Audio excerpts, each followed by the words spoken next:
All right, let's dive in. Have you ever looked at some old rule or tradition and just thought, does this even matter anymore? Well, today we're unpacking a really powerful Lenten reflection that gets right to the heart of that question, the tension between ancient laws and our modern search for a meaningful life. We run into rules everywhere, right? In our culture, in our families, in our faith.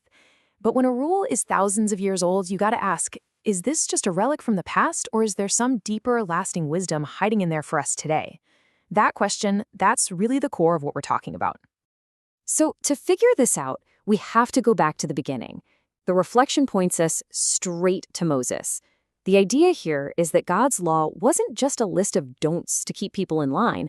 It was actually meant to be a blueprint for building a wise and just society from the ground up.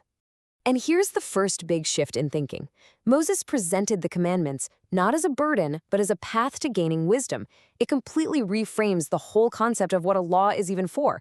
It's not about restriction, it's about insight. So what do we mean by wisdom here? Well, it's not about being the smartest person in the room. In this context, wisdom is the design itself. It's the architectural plan for a life that is both just and genuinely meaningful. The commandments, then, are like the foundational principles of that entire structure.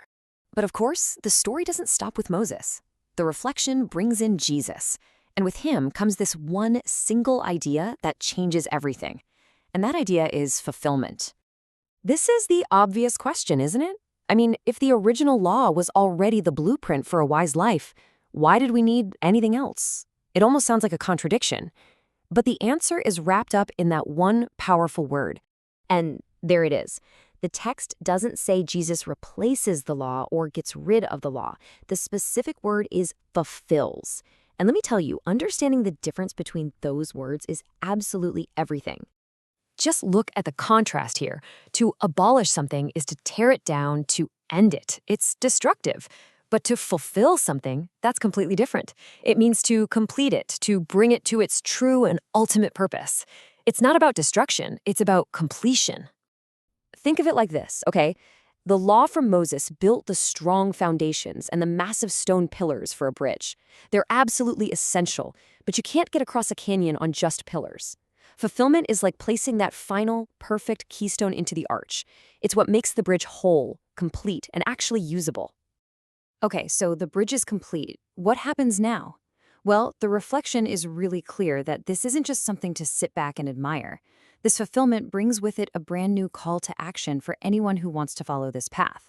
And the call really boils down to two simple things. Step 1, keep the law.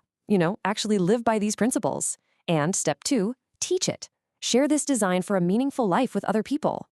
To bring that metaphor home, this is what it's all about. The bridge is built. The foundation of the law is now fully connected to its ultimate purpose. The invitation now is simple. Have the courage and the commitment to actually walk across it. And finally, the reflection brings all of this into a very real, practical context, this season of Lent. Because let's face it, this isn't just an abstract philosophical idea. It's meant to be something that we live out. The reflection concludes by saying that the whole point of this season is to deepen our fidelity to this fulfilled law. So, fidelity, that's a strong word. What does it actually mean here?